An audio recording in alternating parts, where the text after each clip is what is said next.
सोलापुरातील doctor Shirish Walsankar मृत्यू प्रकरणी आता अपडेट आले। आत्महत्येआधी डॉक्टर वळसंकरांनी मृत्यूपत्रात बदल केलाय। वकिलाच्या घरी जाऊन मृत्यूपत्रात काही बदल केलेत। मृत्यूपत्रातील बदलाच्या अँगलनं आता पोलिसांचा अधिक तपास सुरू आहे। आत्महत्येआधी मृत्यूपत्रात बदल का करावा वाटला, नेमका काय बदल त्यांनी मृत्यूपत्रात केलाय या संदर्भातला आता तपास सुरू आहे।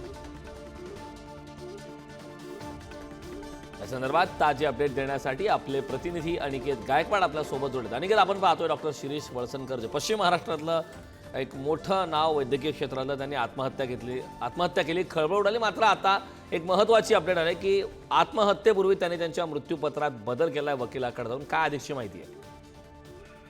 नक्कीच, कारण आपण जर पाहायला गेलं तर डॉक्टर वळसंकर यांच्या आत्महत्येनंतर सोलापुरात जे आहे ते मोठी खळबळ उडाली होती।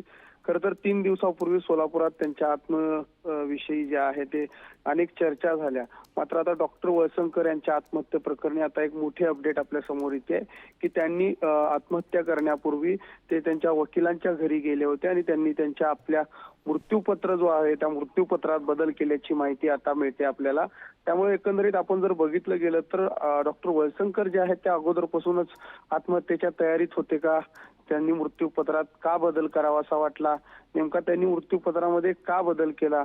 हा देखील प्रश्न या निमित्तानं उपस्थित होत आहेत। त्यामुळे एकंदरीत वळसंकर हॉस्पिटलमध्ये ज्यावेळेस ते आले 6:30च्या सुमारास, त्यानंतर त्यांनी अनेक कर्मचाऱ्यांशी संवाद साधला आणि त्या ठिकाणाहून ओपीडी मधून ते घरी निघाले असं म्हणलं जात होतं। मात्र आता ते घरी न जाता ते वकिलाच्या घरी गेले होते आणि त्यांनी मृत्यूपत्रात जे बदल आहे तो बदल केल्याची बाब जी आहे ते आता समोर येते।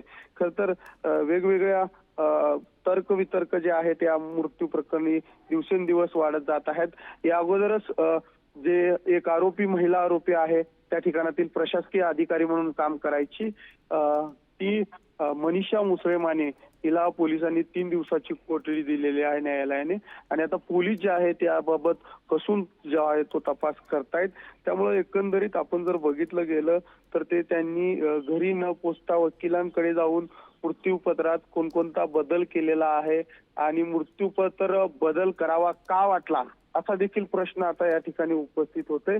खर तर या प्रकरणात पोलिसांनी खूपच गुप्तता पाळलेली आहे कारण आणि या बाबतीत जे जी मनीषा मुसळे माने आहे हिच्या चौकशीत नेमकं काय काय समोर येतं हे देखील पाहणं आता महत्वाचं ठरणार आहे। त्यामुळं अत्यंत शांतपणे आणि विचारपूर्वक डॉक्टर वळसंकरांनी आत्महत्येचा निर्णय घेतला असावा असा तर्क आता निघत आहे। करण अगदी अनिकेत, खरं तर या मृत्यूपत्रात जो बदल केला आहे त्या संदर्भात आगामी काळात त्या माध्यमातून नेमकं आत्महत्येचं कारण काय समोर येऊ शकतं हे पाहणं महत्त्वाचं आहे। खूप खूप धन्यवाद अनिकेत या सविस्तर अशा माहितीबद्दल।